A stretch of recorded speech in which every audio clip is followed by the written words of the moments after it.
Hello and welcome to this week's episode of Fellowship in Essential Oils. I've got Fellowship in Essential Oils. I've got lemon, I've got lemongrass, I've got Litsia, I've got Melissa, and from Australia I've got lemon scented gum, I've got lemon berry, and I've got lemon ironbark. Do we really need another lemon scented essential oil?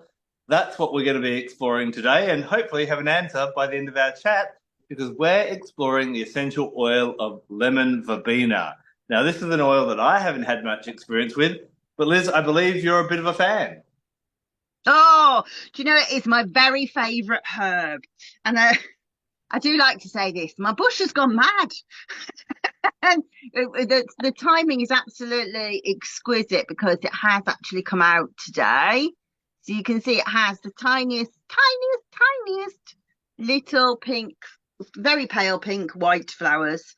And it grows to be around about 6 foot in the right situations, but it doesn't like cold at all. You invariably I will lose it in the winter, but it's my favorite herb, favorite food. And I wouldn't say it was one of my favorite essential oils, but it is one of my favorite scents. And so I'm Mm. excited to tell you about it. So have you Well, had any experience at all with it? very little. Of course, it is known for being a tea. You can get lemon verbena tea, and I've probably had that a couple of times. But as for the essential oil, which is gifted from the leaf, the South American native that was brought to Europe a few centuries ago, is still regarded, there's not much oil in each leaf, is there? No, it's comparative to lemon balm, really, from that point of view. If I remember rightly, I think I looked up in Jeannie Rose's book about distilling, and I think if I'm right, she says you need 100 kilos of leaves to make 7 ounces. It must be 100 pounds of leaves to make 7 ounces of oil. So it's tiny, tiny, tiny.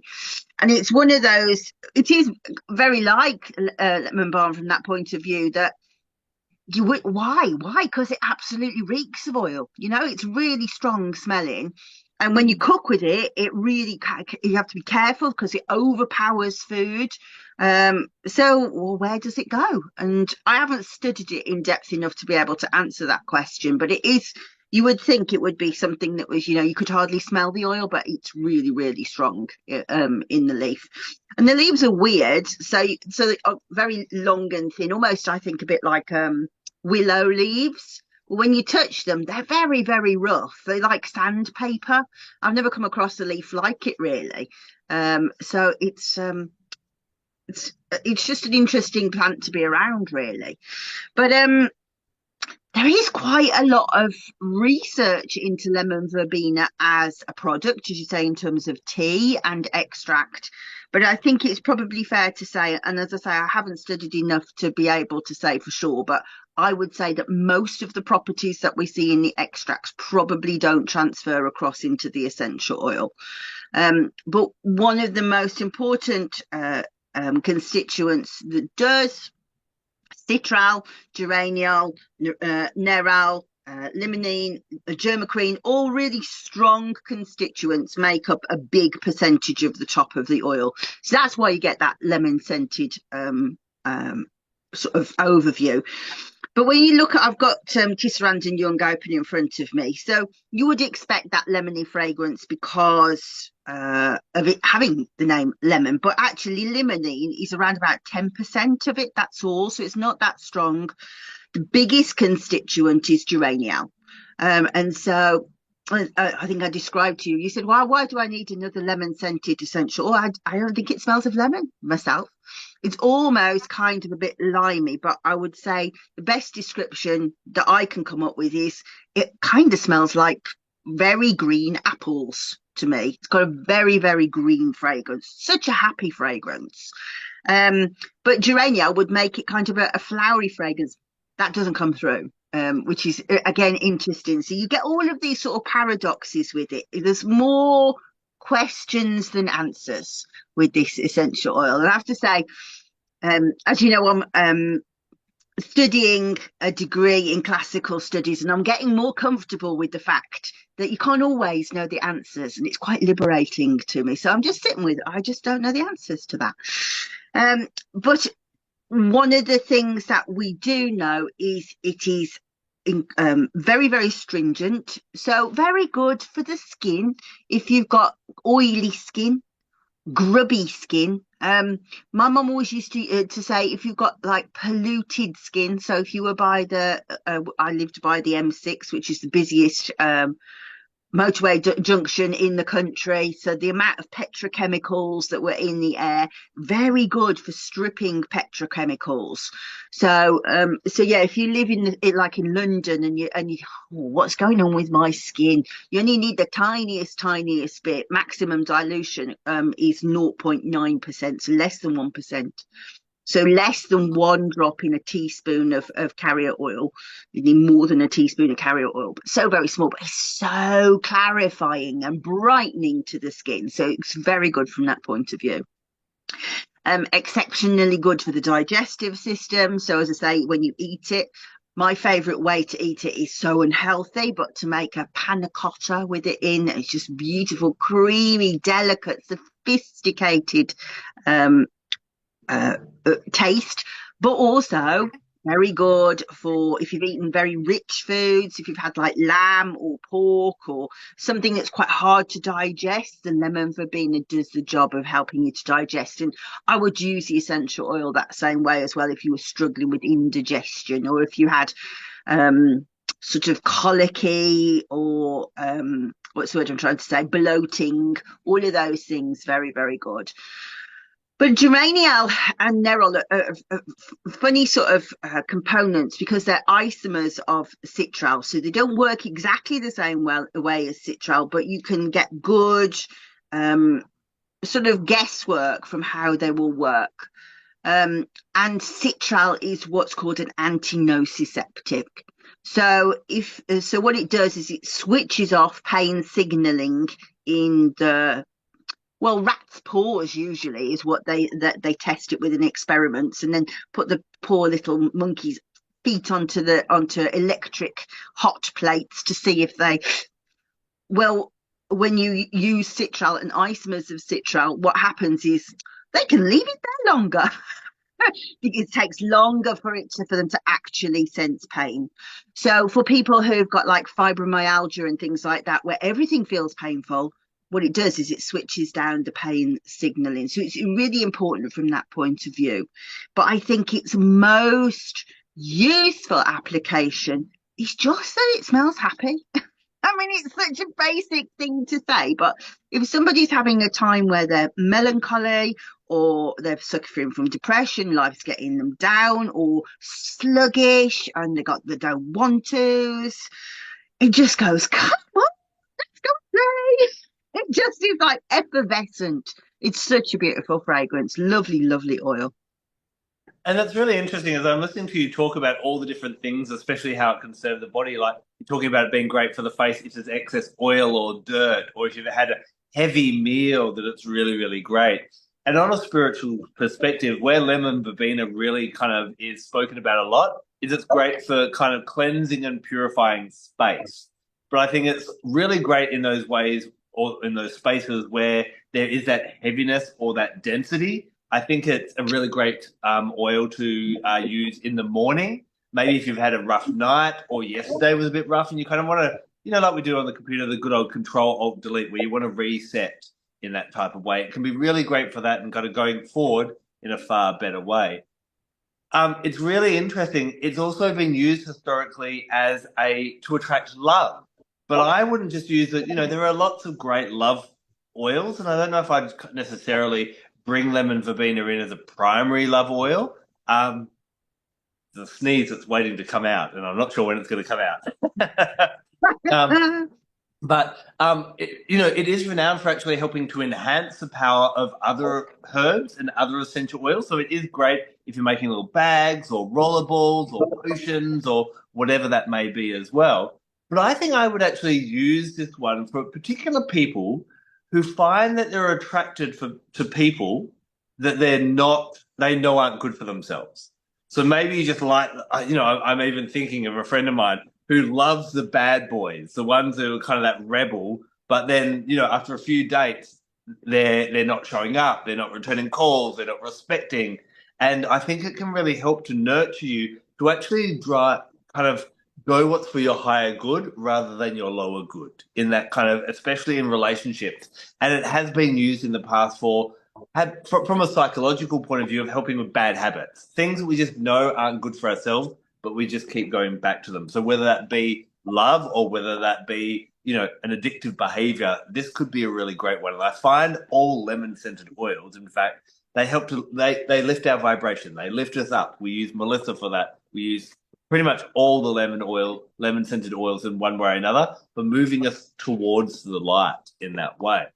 Another really interesting aspect I found is that lemon verbena is often used to inhibit dreaming. And so I don't know why you'd ever want to inhibit dreaming. I love dreaming. I always have weird and wonderful dreams that fascinate me. Fascinate no one else, of course. I dreamt a bit hanging out with Barack Obama a little while ago, but no one cares to hear about anyone else's dreams. But if someone was having issues, I use juniper berry, really good for night terrors. But if for some reason you don't want to dream as much, then lemon verbena has been used historically for just stopping dreams. So you could use it for that as well. But I guess, again, that kind of echoes back to that idea of when there's something dense that needs to be kind of shifted away, lemon verbena steps in really beautifully. Yeah, I think so. So two things to speak to there. When you were talking about love and stuff like that, one of its primary uses through time has been to be a base for potpourri. So when you're like scenting a room, obviously you wouldn't have used essential oil so much in Elizabethan times, for example, but this would be to purify the space of the room. And as you say, you would be going, and interestingly, when you think about the chemistry of it, you would be going more towards the roses, the geraniums, those kind of things. That's what's seen within the actual chemistry of it as well. You can see how it would blend in with them. So yeah, I agree with that. That it really does sort of bring out the fragrance of things and bring out the energy. But the when you were talking about somebody who like is attracted to the bad boys, I would use it in a slightly different way. If somebody's been to your house and really kind of dumped everything there, all of their crap, and you're like, I had this atmosphere really nice. What have you done to my atmosphere? Uh, Send them on the way. Then the lemon verbena comes out and it just kind of puts the sparkle back in and the purity again. So we're not necessarily talking about, like, for example, you might myrtle or cedarwood from a spiritual cleansing point of view. I don't really see it as a spiritual essential oil as such. But I think as an everyday cleanser of just like, oh, don't bring your crap here. And just like, oh, let's get it back again. It's very, very fast work in that way. But in the same way, when they do that to you, if you're like me, you're like, well, thank you very much. I've just taken all of that on. I'm going to dream about that now, dream about your crap. And I'm going to worry about that. And you have really affected and disturbed my auric field. Again, fantastic for clearing that out. And when you were talking about stopping dreaming, yeah, that is how I would use it. I'd be like, I don't want to dream about your stuff. Your stuff is your stuff. Shouldn't have bought it here, And so that and shutting that off. So personally, I would say it doesn't stop dreaming. I would say it shuts out everybody else's vibrations so that it's your dreaming. So cleanses your dreaming if possible. And while on one side I've said it's not a spiritual oil, I do think from a magic point of view, if you kind of have that sense that, I don't know, has it ever happened to you where you think somebody's watching me? They're watching me from outside. They just, I just can sense them on me, and almost like that they're coming into my dreams that way. Again, it's like, nope, thank you. You don't belong here. So yeah, useful from that point of view. Are I you don't know. recovering from that sneeze? That sneeze won't come out. I was muting myself as you're talking, hoping it would come out, but it's gonna hang around the whole chat. Um, I don't know if the marketing team would agree with this for lemon verbena, but I'm kind of thinking that a nickname for it could be the crap shovel. It's It's because I can't use any other words. But yeah, I do think it is. It's like that. It is all the other crap that everybody else gives you. Yeah. it's interesting. We were talking, and I mentioned juniper berry before being really good at. I find it for just stopping night terrors. It's also juniper berry is an oil that I recommend for empaths. I find it really helps you to be the conduit rather than the container. We don't want to shut off that empathetic or being able to tune into other people's emotions, but we don't want to weigh it on heavily.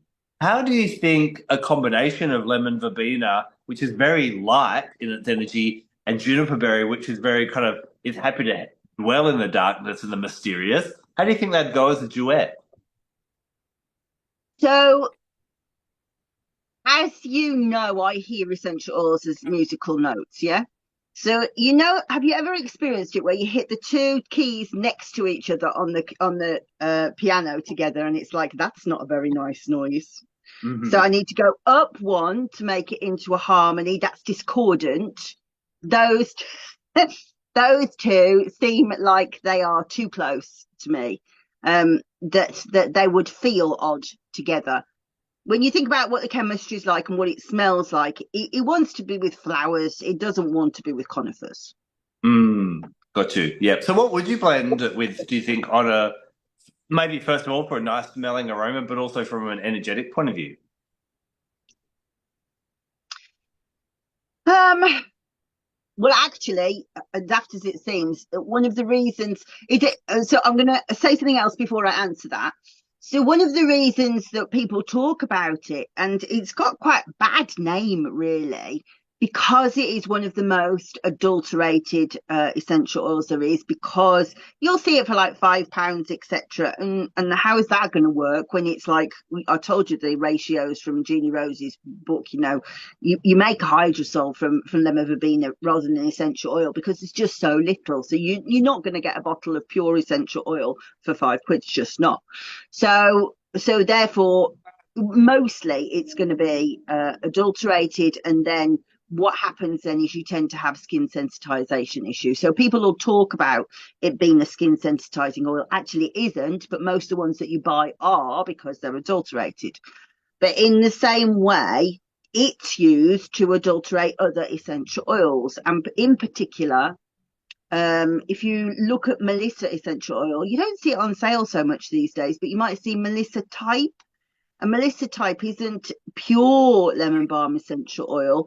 It's been cut with lemon verbena because it's got such a similar scent. And so that brings the price down oddly, based on everything I've just said, oddly.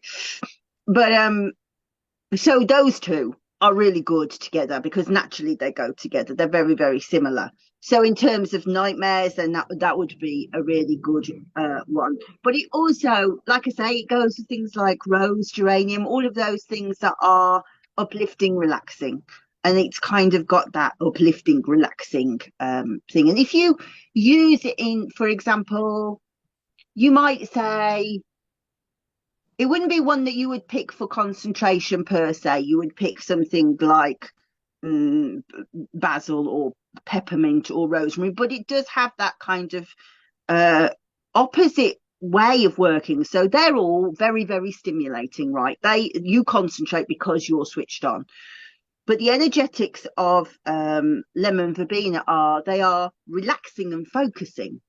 So if you're with like people before an exam that are frenetic, then all you're going to do is catch that frenetic. So it's quite a good one from that point of view of being like, right, I'm up for this. Not necessarily to help you recall. It doesn't do all of that stuff that rosemary does, but I'm up for it. That stuff. So the herbs on that side work really, really well. But herbs, flowers, I think are the main things you would put with it, and maybe some resins. But conifers are too close to the smell to be good, I think.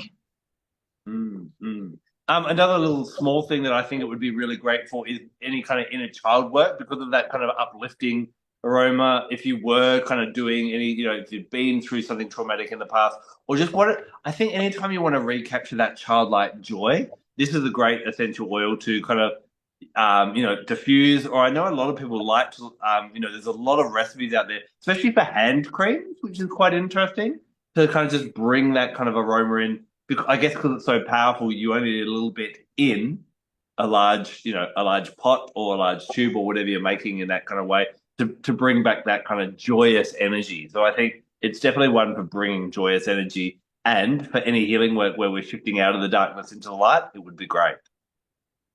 Yeah, and funny enough, I mean, I hadn't thought of that till you said it, but my mum always insists on verbena hand wash because it's just really, really refreshing. But I think the one time recently that I have used it a lot, and purely from an inhalation point of view, that rather than being on my hands, etc., was when we were taking Daryl to radiotherapy every day, and it was like, and we've got to do it again. Oh my God, we've got to do it again. And I know he's going to come back feeling worse.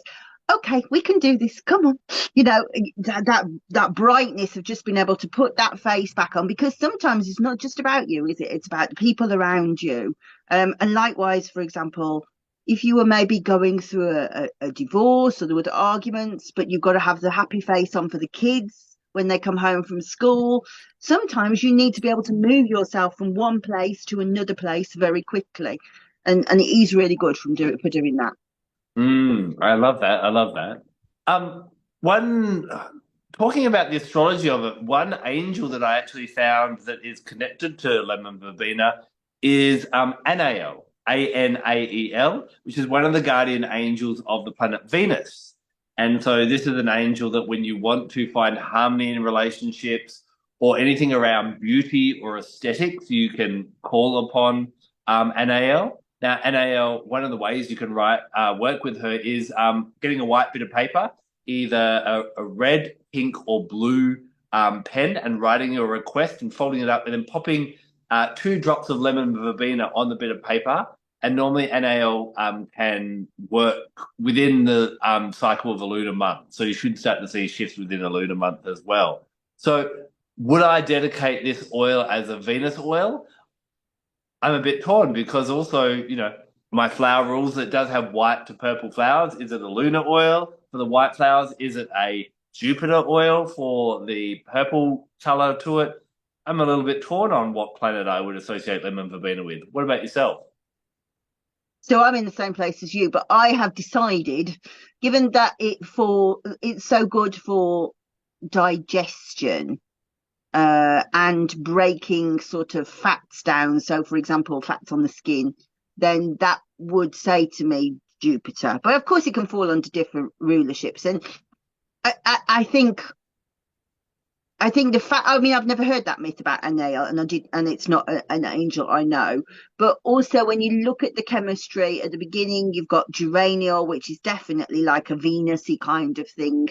Neral, Venusy kind of thing. We think of neroli, that's romance. So I definitely think that, although it doesn't look at like it from a doctrine of signatures point of view, with what it's got white flowers, they're barely pink.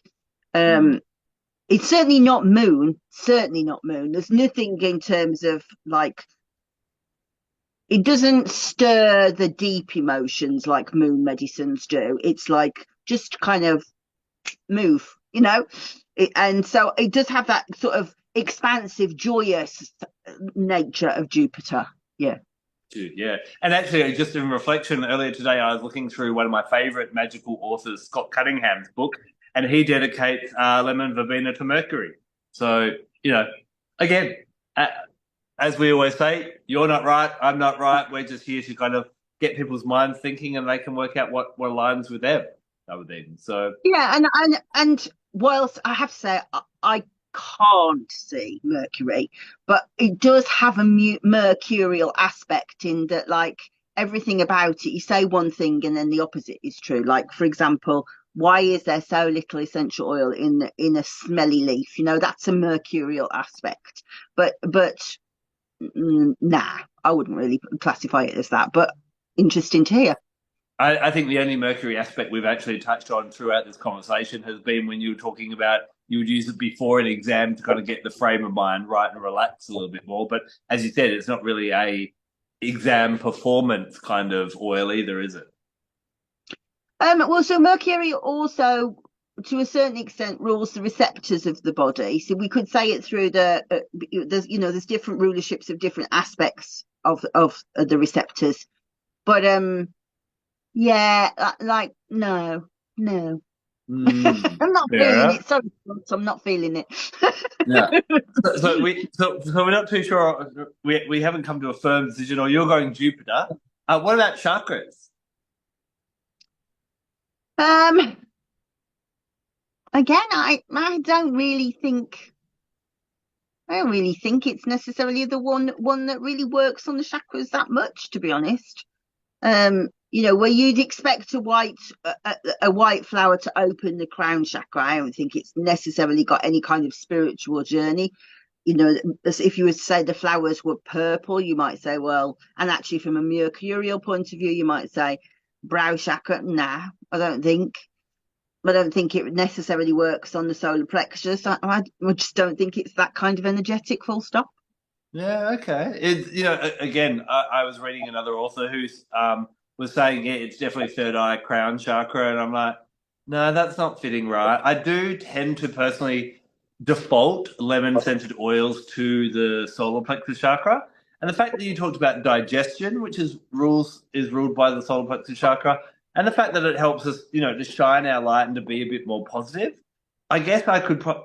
I'm not convinced either. We're not very convincing today. But yeah, Oh, if I had to choose one, that would be my choice right now, I think. But I'm open to be convinced otherwise.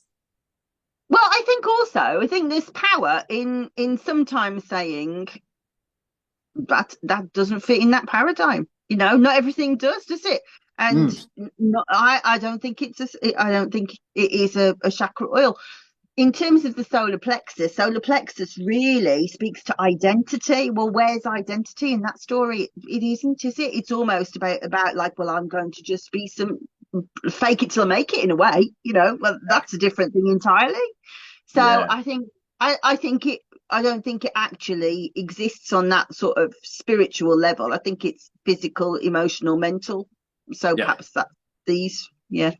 yeah. It is interesting when you're saying maybe it doesn't work too well with the chakras. So obviously, my latest book is all about using different essential oils for balancing each of the chakras.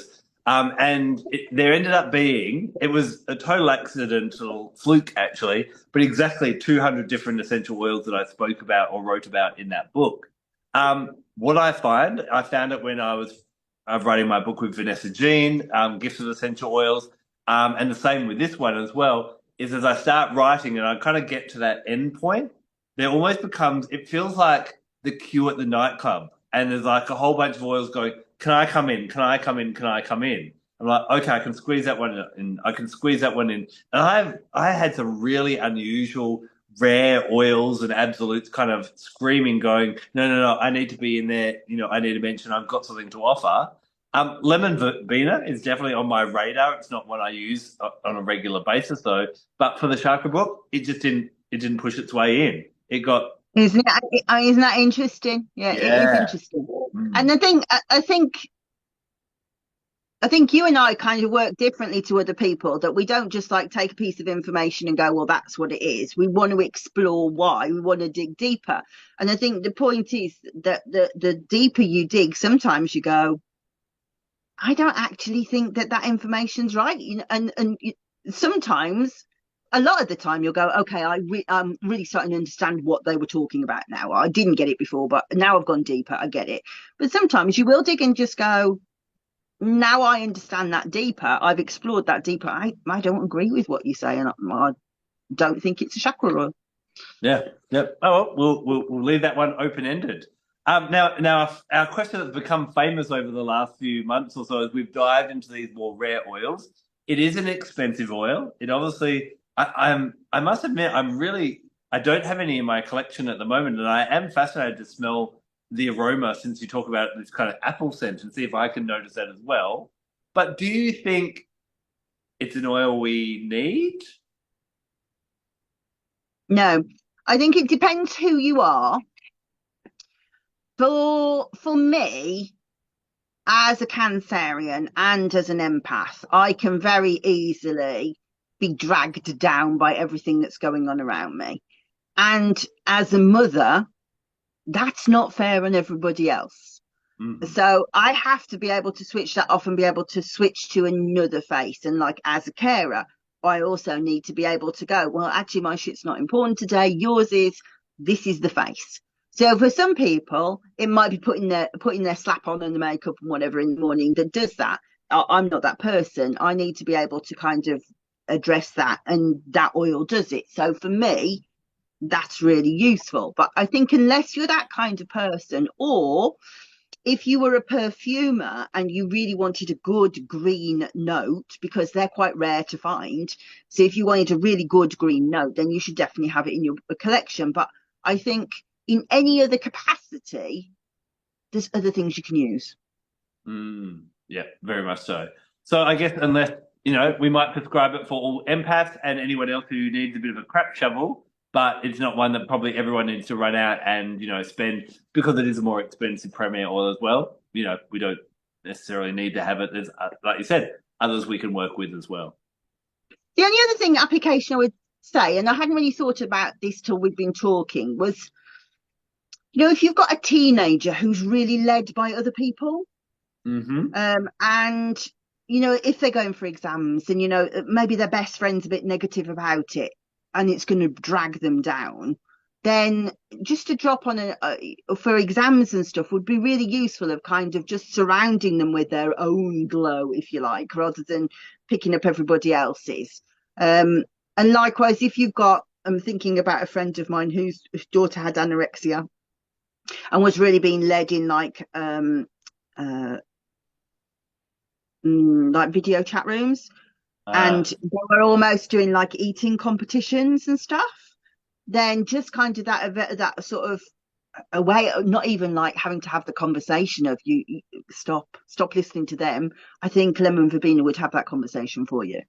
Yeah, that theme of really get again the crap shovel of get just connecting or not being drawn towards things that don't serve us and our growth and our development. Lemon Verbena seems really good for that. Well, yeah, but also, I will undo what you said then, because I don't think sometimes, I think we'll often say things that don't serve us as like a metaphor for like darkness. Mm-hmm. But actually, the spiritual journey sometimes does take you into a dark place, but you do need to come out of it quick True. sometimes. And so I would say, rather than not service, because I do think dark can be very servicing, but that idea of like you move from the dark place to the light place fast. Mm-hmm.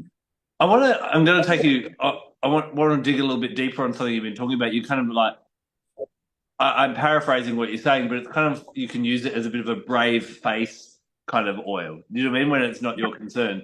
So obviously, it's fine to put a brave face on for a certain circumstance. You've got to do something a day. You've got to put your best foot forward. Obviously, we don't want to rely on lemon verbena or that as a kind of coping mechanism where we're constantly putting on a brave face and we're actually not dealing with those issues. So, in your Rolodex of essential oils now, where we put on that brave face, but now we've got that time to kind of go back and unpack that stuff. What oil would you reach for then? You've used lemon verbena during the day. We put that to the side. What do you go for now? Cyprus is taking you in a dark place. Yeah. Okay. Yeah. To let it flow, let it come up, let that pain and grief. Yeah. Yeah, and I think that's part of the experience of this. That's the difference between an aromatherapist and being somebody who sells essential oils, because when you're an aromatherapist, you're actually physically on the journey with a one-to-one, in a one-to-one situation with a person. So if I was like treating somebody who had been in my situation of, right, but you can't really go to that dark place because the dark place is the cancer, you've got to keep on going there, then I would be saying to her, right, okay, but we'll address that later. We'll address that later. That's part of the job of a therapist, to hold space, to make sure that space is being protected. And yeah, so I think that's an important distinction, that sometimes it doesn't, we can't like say it's really important to not put a very brave face on it, because sometimes you have to. um and then comes the time of, right, well, okay, that's done, that we're out the other side of that. Okay, we need to take some time and address that situation. Okay, well, hopefully we've given people a bit of food for thought. We'd love to know in the comments, have you got lemon verbena? How do you use it? And from our conversation today, do you think this is one that you need in your collection as maybe a physical tool or as a spiritual emotional support tool as well? Liz, I think you got one more thing to share. Yeah, just remembering something that I'd read in Tisserand and Young, that well, we definitely do want to use it in pregnancy for a start off, because there is, I don't know where the evidence comes from. I think this is maybe herbal evidence, old, but it says that it increases uterine contractions. Whether that's tested now, and but we don't use it in pregnancy. But also, it interacts with the way that diabetes medication is metabolized.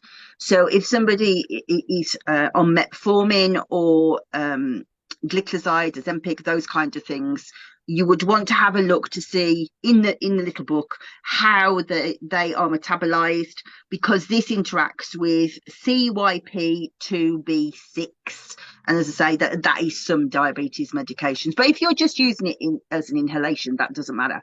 But if you're using it as topically regularly, you want to be able to see, well, is that going to do something strange to my diabetes meds? Well, it was interacting with CB. What was that one? CYP2B6. And as I That's a say, thank you character. for Young. Go on. That's a character in Star Wars, isn't it? Yes, of course. And he is hyper. He is, hello. Yes. And that's all we've got for you this week in Fellowship in Essential Oils. Come back next week and I'll have more bad jokes for you as well. But it's been a pleasure diving into lemon verbena. Until next week, take care and blessed be. Bye bye.